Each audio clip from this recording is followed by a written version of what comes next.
Saúde os irmãos com a doce paz que há em Cristo Jesus, amém? Muito bom estar com os irmãos hoje à noite, neste culto, onde nós comemoramos o dia da Bíblia, e a Bíblia é a nossa bússola, a nossa guia, a nossa forma de viver, o nosso jeito de ser, tudo provém da palavra de Deus, e gostaria de convidá-los, João 14, 21, aquele que tem os meus mandamentos e os guarda, esse é o que me ama, e aquele que me ama, será amado por meu Pai, e eu também o amarei, e me manifestarei a ele. Agora o versículo 23, respondeu Jesus, se alguém me ama, guardará minha palavra, e meu Pai o amará, e viremos para ele, e faremos nele morada. Amém. Como já falamos, hoje é o dia da Bíblia, e ninguém amava mais a palavra de Deus do que Jesus. Jesus era a própria palavra de Deus encarnada, foi por isso que João evangelista, quando escreveu o seu evangelho, João 1:1, ele disse que o verbo se fez carne e habitou entre os homens, ou seja, a própria palavra de Deus encarnou, e com isso nós entendemos que Cristo é a palavra e a palavra é Cristo. Foi por isso que Jesus, quando ele disse esse texto aqui, quando ele disse essa frase que nós lemos aqui esta noite de João 14 e 21, ele usou três palavras aqui que saltam aos olhos e que querem nos dizer muita coisa. Jesus, ele aqui usa três palavras principais nesse texto: ter, guardar e amar. E nós queremos falar um pouquinho sobre essas três coisas. Jesus disse: aquele que tem a palavra e aguarda, ou aquele que tem os meus mandamentos e os guarda. O que é que Jesus quis dizer quando ele disse aquele que tem? Quando o apóstolo Paulo disse que aquela pessoa que crer na palavra de Deus, é porque ele ouviu a palavra de Deus. E se não pregarem o evangelho, Paulo diz, também não crerão, porque o crer vem pelo ouvir a palavra. E nós cremos na palavra de Deus porque nós ouvimos a palavra de Deus. E crer aqui na palavra de Deus tem este sentido de ter a palavra. E este fato de nós usarmos o sentido do ouvido para perceber, para compreender a palavra de Deus, é uma questão do nosso intelecto, do nosso raciocínio, da nossa razão. Ninguém consegue compreender a palavra de Deus se primeiro não for atingido pela razão.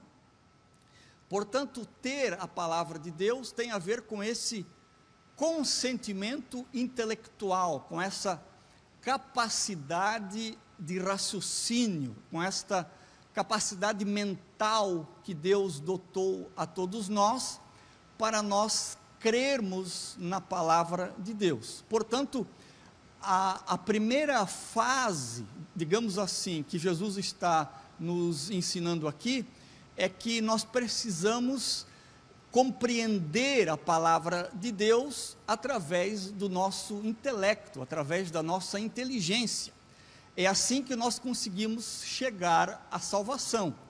Ela começa pela nossa mente, é a questão mais básica que tem. Todos nós, o dia que decidimos servir a Jesus, nós o decidimos porque racionalmente nós decidimos, ou nós intuímos, de que era algo importante e necessário para todos nós, e aí todos nós dissemos um sim de forma racional, ainda que para nos atingir, para nós ouvirmos essa palavra, talvez Deus usou às vezes um sofrimento, uma dor, um sentimento ou uma experiência até, mas todos nós nos tornamos cristãos, cremos no sacrifício de Cristo para a salvação, porque nós, primeiramente, abrimos a porta da nossa mente, da nossa inteligência, para aceitarmos, para recebermos a palavra de Deus dentro de nós, de formas que então o nosso raciocínio, a nossa mente é aquilo que abre a porta à palavra de Deus dentro de nós. Se nós não compreendêssemos racionalmente a palavra de Deus, nós também não a conseguiríamos, ou nós não conseguiríamos atingir a salvação que é em Cristo, porque Paulo disse, como eu já falei antes, que a fé vem pelo ouvir a palavra de Deus. Claro que nesse ato de nós crermos na palavra de Deus de maneira racional, envolve também um passo de fé, né?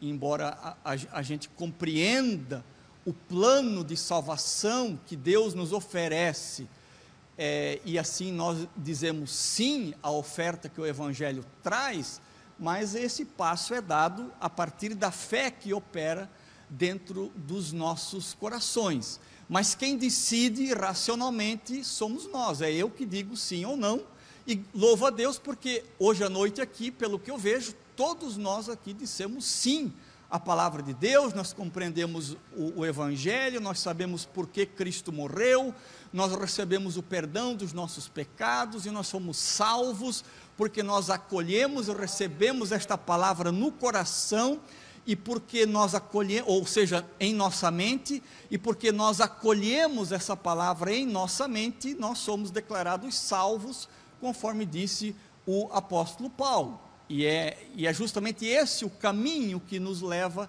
para a salvação, o fato de nós recebermos racionalmente no nosso intelecto a palavra de Deus. Mas esse, embora seja um passo importante, necessário e inicial para que a salvação se opere em nós, Jesus aqui está dizendo que Ele quer que os seus discípulos, eles vão um pouco mais além de apenas ter a palavra de Deus. Porque ter a palavra de Deus, embora seja um gesto de inteligência de nós seres humanos, eu sempre gosto de dizer que o ser humano, quando ouve a palavra de Deus, e ele responde com um sim ao Evangelho de Cristo, isso na verdade é uma resposta muito inteligente, porque seres humanos inteligentes como nós, sempre vamos dizer sim a uma oferta de salvação como esta que Cristo nos oferece de forma gratuita através da sua morte na cruz do Calvário, e isso é uma condição básica de inteligência. Portanto, todos nós aqui que dissemos sim ao Evangelho de Cristo, nós mostramos o mínimo de inteligência, porque nós compreendemos, entendemos aquilo que a palavra de Deus quer nos dizer, e compreendemos, entendemos a obra salvadora de Cristo na cruz do Calvário. Mas como eu disse, embora é uma condição necessária e básica, Jesus quer que os discípulos vão além. Por quê? Porque o próprio diabo, quando tenta Jesus lá no deserto, ele está usando de maneira racional a palavra de Deus, ou seja, o diabo também havia entendido a palavra de Deus, e porque ele havia entendido, ele a usa contra Jesus, de formas que o diabo, naquele momento, foi um dos melhores pregadores. Ele expôs a palavra de Deus para Jesus com sua maneira de interpretar equivocada, de formas que ele quis convencer Jesus, de maneira racional, a fazer alguma coisa de acordo com a palavra de Deus. Por quê? Porque ele também entende a palavra, ele também tem raciocínio suficiente para compreender a palavra de Deus. Ele consegue também articular na sua boca, ou ele conseguiu articular para Jesus a palavra de Deus de tal forma que, de fato, se Jesus não estivesse firmado no amor do Pai e não fosse Filho de Deus e o Deus encarnado, certamente ele cederia às tentações muito bem elaboradas intelectualmente que o diabo fez para Jesus. E justamente por isso, Jesus quer nos dizer que não basta apenas eu compreender a palavra de Deus com o meu intelecto. E hoje, no dia da Bíblia, quem entrou nas redes sociais viu que muita gente homenageou a Bíblia. Isso é um gesto importante e necessário, porque mostra que a pessoa tem o mínimo de apreço pela palavra de Deus. Mas homenagear a palavra de Deus não é suficiente, porque homenagear a palavra de Deus, embora, como eu falei, é bonito e necessário, nós como Igreja de Cristo, nós comemoramos este dia da Bíblia e valorizamos a nossa Bíblia, e é um dia que a gente usa para refletir sobre a importância que a palavra de Deus tem sobre as nossas vidas, mas isso ainda está no nível do intelecto, ainda está no nível da razão, que, como disse, necessário, mas não suficiente. E diante disso, eu preciso fazer uma pergunta que eu faço para mim mesmo, que eu fiz para mim hoje. Será que nós estamos comemorando o dia da Bíblia como palavra de Deus? Que eu posso estar comemorando o dia da Bíblia como um livro até que eu acho importante, melhor do que os outros livros, um livro que me é muito necessário até, mas eu posso estar simplesmente comemorando o dia da Bíblia, sem que esta Bíblia seja para mim como a palavra de Deus. Porque se eu abrir a Bíblia e ler a Bíblia como um livro qualquer, ela tem valor como um livro qualquer. Mas se eu abrir esta palavra, e não apenas ler esta palavra, mas deixar que esta palavra também me leia, que esta palavra me sonde, que esta palavra seja para mim como um espelho. 2 vezes o apóstolo Paulo usa em 1 Coríntios e também em 2 Coríntios, ele usa uma metáfora muito interessante sobre a palavra de Deus, como ela sendo um espelho. E neste sentido de espelho, não sou eu que leio a palavra de Deus, mas é a palavra que me lê, porque ela reflete para mim, ou reflete a pessoa de Cristo para mim, que está contida na palavra de Deus. E aí eu me comparo, eu preciso me comparar com este reflexo meu que aparece no espelho, e perceber se este reflexo que eu estou vendo ali tem a ver com aquilo que a palavra de Deus é de verdade. Por isso, ela deixa de ter valor para mim quando ela não é palavra de Deus. E para que a palavra de Deus seja palavra de Deus, eu preciso deixar de lado talvez algumas compreensões erradas que eu posso ter, que nós podemos ter sobre a palavra de Deus, porque na verdade a palavra de Deus fechada é um livro qualquer, como qualquer outro.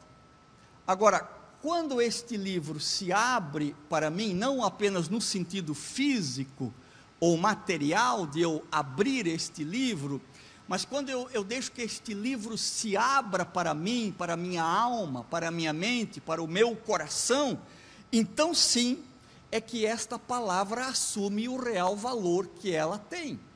senão ela pode ser uma idolatria até. Se esta palavra não possuir o meu coração, se eu não me deixar ler por ela, se eu não deixar que ela se abra diante dos meus olhos, eu posso ter um livro como uma idolatria até. E um livro como idolatria não me ajuda, porque um livro como idolatria eu posso até desprezar as suas muitas palavras gloriosas que tem dentro deste livro. Eu posso tê-lo como um grande talismã, como uma grande pérola até que eu tenho em casa. E às vezes a gente vai em alguma loja, né, ou um comércio, coisa assim, e não está errado isso, né, mas as pessoas têm a Bíblia aberta, às vezes no Salmo 91, no Salmo 23, e não está errado isso, né? Mas normalmente, quando as pessoas fazem isto, elas não estão entendendo o sentido real que a palavra de Deus tem. Elas apenas estão achando que a palavra ou a Bíblia é um livro que pode trazer alguma coisa. E aí usa-se como um amuleto a palavra de Deus. Claro que aqui eu estou exagerando, claro, né? Mas eu não preciso tê-la como um amuleto para muitas vezes desprezar aquilo que está dito nas palavras contidas neste livro. E todos nós, meus queridos irmãos, nós operamos, às vezes mais, às vezes menos, de duas maneiras. Uma é aquilo que a gente fala, né? E outra coisa é aquilo que a gente age. Muitas vezes aquilo que a gente fala tem a ver com aquilo que a gente pensa e quer impressionar os outros, e aí a gente quer passar uma ideia de uma pessoa que nós somos. Mas aquilo que realmente mostra quem nós somos é a maneira pela qual a gente age, como nós agimos no nosso dia a dia. Quanto mais aquilo que eu falo estiver em sintonia com a maneira como eu ajo, mais íntegro eu sou, mais inteiro eu sou, porque eu não preciso esconder nada de ninguém, eu não preciso usar máscaras, eu não preciso me auto-enganar e nem enganar os outros, porque eu estou sendo coerente com aquilo que eu falo e com aquilo que eu faço. Mas como eu falei já, isso é digamos assim, o raio-x de um crente ideal, né, de um crente perfeito. Nós aqui, nenhum de nós é um crente perfeito. Então, de vez em quando, aqui e acolá, a gente é incoerente com a gente mesmo e fala uma coisa e age de outra maneira. Quem nunca incorreu neste erro, né? Nós somos seres humanos e agimos assim. Mas quanto mais coerência tiver entre aquilo que eu falo e aquilo que eu ajo, tanto mais inteiro eu serei, porque normalmente aquilo que eu falo tem a ver com aquilo que eu aprendi na palavra de Deus. Mas este falar aqui, ele de novo tem essa conotação racional da qual Jesus disse e pela qual nós compreendemos a palavra de Deus. Mas a ação, quando nós temos a ação correta, de acordo com aquilo que a palavra de Deus diz, isso significa que nós fomos, digamos, para essa segunda fase, né, que Jesus falou aqui nesse texto, que é a pessoa que guarda a palavra de Deus no seu coração. O que é guardar a palavra de Deus no coração. É eu deixar que ela não apenas ocupe lugar na minha mente, que ela não apenas sirva de respostas prontas quando alguém me pergunta alguma coisa sobre a minha vida ou a palavra de Deus, quando não apenas eu tento impressionar os outros com a minha maneira de compreender a palavra de Deus, mas guardar aqui significa deixar que esta palavra entre no meu coração, que ela desça da minha mente, desça apenas de uma questão intelectual e de inteligência, e passe a ser a minha vivência, a minha concretude de vida. Por isso que o salmista disse: eu guardei a tua palavra no meu coração, para eu não pecar contra ti. E tem uma versão da Bíblia que eu acho muito interessante, que diz: eu guardei a tua palavra no meu coração, para que eu não entre em falência. Ou seja, quando nós falamos em falência, né, nós podemos nos lembrar de uma empresa que faliu, coisa assim, fechou as portas. Podemos falar de falência múltipla de órgãos, né? Agora no Covid, de vez em quando a gente ouve, o irmão, a irmã estava com Covid, teve falência múltipla de órgãos e morreu. Ou seja, para que eu não entre em falência, significa que eu preciso deixar que esta palavra entre nos recônditos mais secretos da minha vida, da minha alma, para que eu tenha vida, para que eu não entre em falência, para que eu consiga discernir a minha vida, discernir o meu próprio coração e viver de acordo com o que esta palavra me ensina. Eu lembro sempre da minha avó. Ela morava em um sítio, e na casa dos meus avós, que ainda existe hoje, é uma casa estilo enxaimel, no sótão dessa casa, havia um baú da minha avó, que só ela tinha a chave. Nenhum filho ou filha, e nem o meu avô tinha acesso a este baú, porque ela trancava aquele baú e colocava as coisas que para ela eram muito importantes, muito valiosas, ela colocava dentro daquele baú, e ninguém sabia o que tinha ali dentro. E a curiosidade das minhas tias era muito grande. Talvez elas conjecturavam que talvez ela pudesse guardar alguma coisa muito valiosa, preciosa ali dentro, e para ela era mesmo, tinha um alto valor afetivo aquilo ali. E o dia que ela morreu, a primeira coisa que elas fizeram foi achar a chave daquele baú, e abriram aquele baú com muita curiosidade para perceber o que tinha ali dentro. E elas descobriram, para a decepção delas, que eram apenas quinquilharias que a minha avó guardava, que para elas não tinha valor algum, mas para minha avó tinha um alto valor sentimental, e ela guardava aquilo ali. Estava cheio de pó, cheio de bicho embolorado, mas estava ali. E quando nós deixamos que a palavra de Deus entre no mais profundo do nosso coração,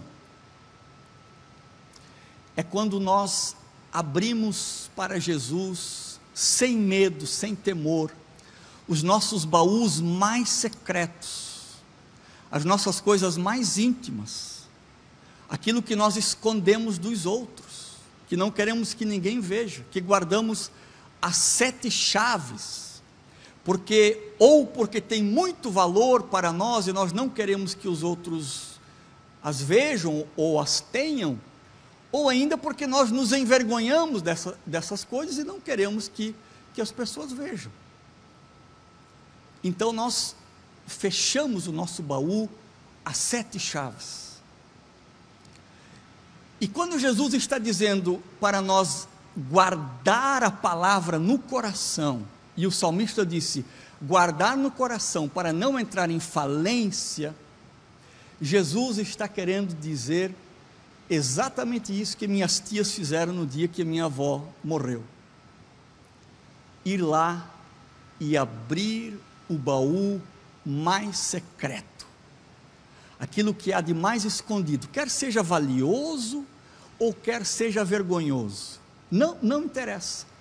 Guardar a palavra no coração tem a ver com esta coragem que nós, como crentes em Jesus, conhecedores do Evangelho, temos, no sentido de que Jesus, Ele é o possuidor dos nossos corações e das nossas mentes, de tal maneira que não exista nada entre eu e Ele que precise ser escondido dEle, porque os seus olhos perscrutam todas as coisas mesmo, os olhos dEle são como chamas de fogo que conhecem tudo, e para que eu preciso esconder alguma coisa dEle?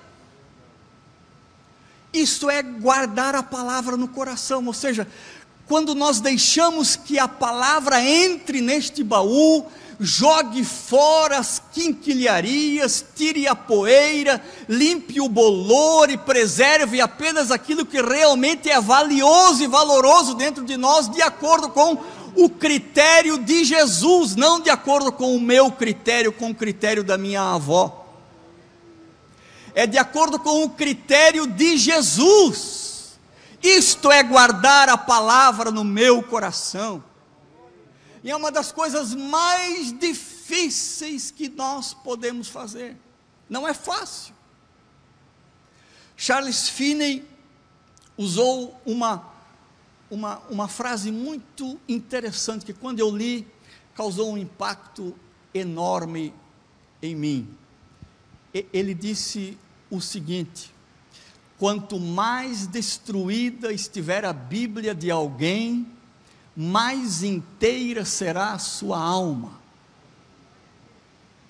Quanto mais destruída estiver a Bíblia de alguém, mais inteira estará a sua alma. Mas destruída por quê? De tanto ler, de tanto folhear, de tanto chorar sobre a palavra de Deus, molhar as suas páginas com as nossas lágrimas de arrependimento, de contrição, de alegria, de prazer em estarmos servindo ao Senhor. Era isso que ele estava querendo dizer. E ele disse: todo homem de Deus, daí já é uma ideia dele, né, que eu apenas estou aqui retransmitindo. Todo homem de Deus deveria destruir uma Bíblia a cada 10 anos, de tanto folhear, mexer, revirar, carregar. Claro, hoje nós temos tecnologias 1000, né? Por exemplo, aqui eu tenho mais de 1000 versões de Bíblias com versões e idiomas, enfim. Então, essa frase do Finney teria que ser reconfigurada, mas na verdade o que ele queria dizer é o seguinte: não só compreenda a palavra de Deus, mas viva esta palavra. E para viver esta palavra, precisa ler, precisa folhear, precisa deixar que ela penetre no mais profundo do nosso ser, neste baú secreto, escondido, que nós gostamos tanto, que nós nos apegamos tanto a isso. Mas uma das coisas muito interessantes que Jesus nos ensinou na sua palavra é o desapego. Foi por isso que ele disse: quem quiser vir após mim, tome a cada dia sua cruz e siga-me. Ou seja, é um desapego diário e constante de muitas quinquilharias, de muita coisa que a gente quer guardar no nosso coração, mas nos atrapalham, não nos ajudam. aquilo que nos ajuda é a iluminação que a palavra de Deus traz sobre o nosso coração, e ela vai nos mostrando. O pastor Josias já leu aqui hoje, Salmo 119, aquele texto tão bonito, que lâmpada para os meus pés é a tua palavra, e luz para o meu caminho, e não só para o caminho, mas também para o nosso coração.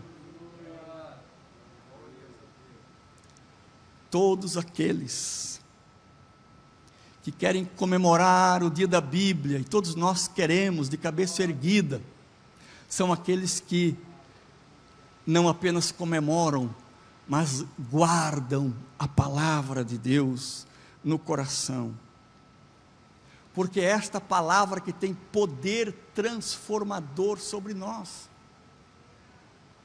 Foi a palavra de Deus que criou todas as coisas. Deus disse: haja luz, e houve luz, haja terra, haja mar, haja animais, através da sua palavra.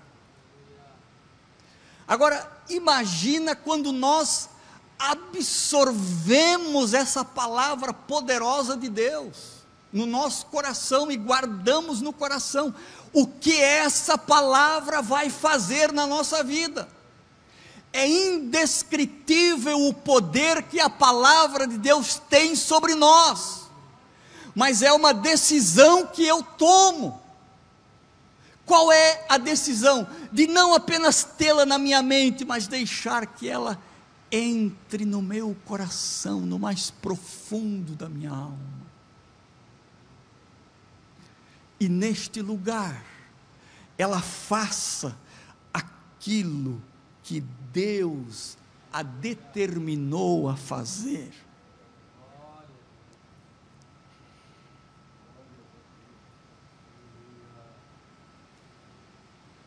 E esta questão aqui que Jesus está dizendo de ter e guardar, eu sei que todo mundo quer isto, mas é uma firme decisão que nós tomamos de guardar a palavra no coração e sempre de novo zelar e velar para que esta palavra esteja guardada nos nossos corações. E isso envolve relacionamento. E aí nós entramos na terceira palavra que Jesus usou, que é amar. Aquele que tem os meus mandamentos e os guarda, esse é o que me ama. E os irmãos já viram um relacionamento que não seja fruto, ou que não seja, que não leve a amar? Todo relacionamento genuíno, verdadeiro, profundo, ele tem a ver com amor. Relacionamentos superficiais mostram que não existe amor envolvido, existe um gosto, existe uma certa admiração até, né? Mas relacionamento profundo envolve amar. E Jesus disse aqui o quê? Aquele que tem os meus mandamentos e os guarda no coração, esse é o que me ama. E aqui de novo nós podemos incorrer naquele problema que eu disse antes, de nós até afirmarmos que amamos a Jesus, dizemos e cantamos que amamos a Jesus, mas eu só amo Jesus na minha atitude, na minha decisão, no meu agir, quando eu guardo esta palavra no meu coração, quando eu permito que ela desça da mente e venha para o meu coração. Martinho Lutero, o grande reformador, ele disse que aliás, ele escreveu, né, sobre o cordão de 4 dobras. O que ele quis dizer? Ele quis dizer que para guardar a palavra de Deus no coração, era necessário que se meditasse sobre a palavra de Deus, procurando entender o sentido desta palavra. Depois ele disse que teria que verificar no coração que tipo de ajustes que eu precisaria fazer em relação a esta palavra que eu estava lendo e estudando. Depois ele disse que a terceira dobra deste cordão seria pedir que o Espírito Santo ajudasse a colocar em prática aquele texto que estava sendo lido e estudado. Em quarto lugar, ele disse que teria que agradecer a Jesus pelos avanços que nós como cristãos já fizemos dentro da palavra de Deus. Ou seja, Martinho Lutero estava querendo dizer que para que a palavra de Deus fosse guardada no coração, isso envolvia um exercício constante diário com esta palavra. Não apenas de ouvir de vez em quando, não apenas de pensar, mas de permitir que esta palavra de fato seja introjetada dentro do nosso ser. E aí, irmãos, a palavra de Deus, ela é tão poderosa, que existe um descanso na palavra de Deus, para aqueles que aguardam no coração.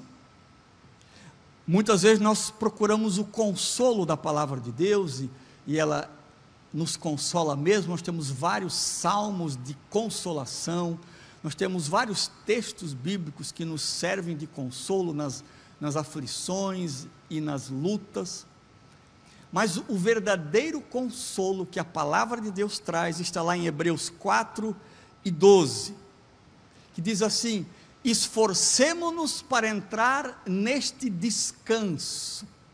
E olha, irmãos, que a gente vive num mundo muito tumultuado, cheio de medos, ansiedades, cheios de demandas, muitas coisas que nos sobrevêm, que dificultam a nossa vida e tiram a nossa paz e o nosso descanso. Mas existe um descanso na palavra de Deus, e Hebreus disse para nós nos esforçarmos para entrarmos neste descanso. E o esforçar tem a ver com este exercício espiritual que nós fazemos para que a palavra habite no coração. E diz assim: para que ninguém venha a cair seguindo aquele exemplo de desobediência. Aí vem, pois a palavra de Deus, e aqui entra por que a palavra de Deus nos serve de descanso. Pois a palavra de Deus é viva e eficaz, e mais afiada que qualquer espada de 2 gumes. Por isso, enquanto eu prego, ela corta o meu coração, mas também corta o seu coração. Mas também é de 2 gumes, porque se fosse de um gume só, ela corria só para um lado do coração, mas quando é de 2 gumes, entra exatamente com a força que ela precisa ter. Ela penetra até o ponto de dividir alma e espírito. Quem sabe onde se divide alma e espírito?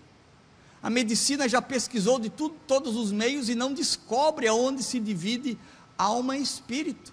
Ninguém sabe, mas a palavra de Deus consegue dividir alma e espírito, juntas e medulas, e julga os pensamentos e as intenções do coração. Por isso que a palavra de Deus também diz que enganoso é o coração do homem. Ou seja, nós nos enganamos muito facilmente.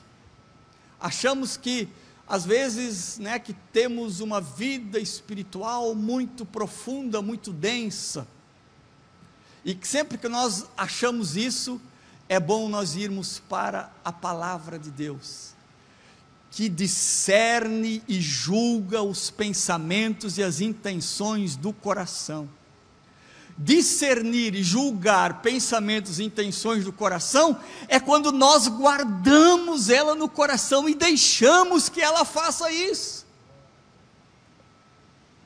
E quando nós deixamos que ela faça isso, a nossa mente é curada, os nossos sentimentos são curados, as nossas culpas são perdoadas, os nossos tormentos são tirados, a nossa ansiedade é acalmada, o nosso pavor é substituído pela paz que há em Cristo Jesus. Por quê? Porque esta palavra é apta para discernir juntas e medulas e julga os pensamentos e intenções do coração.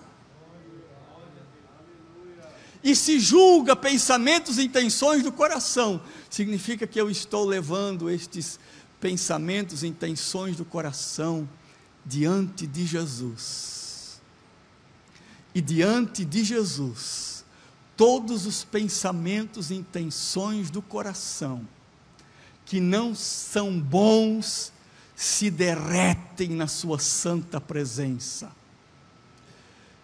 E nós recebemos as melhores intenções, os melhores pensamentos que provêm da palavra de Deus quando habita os nossos corações.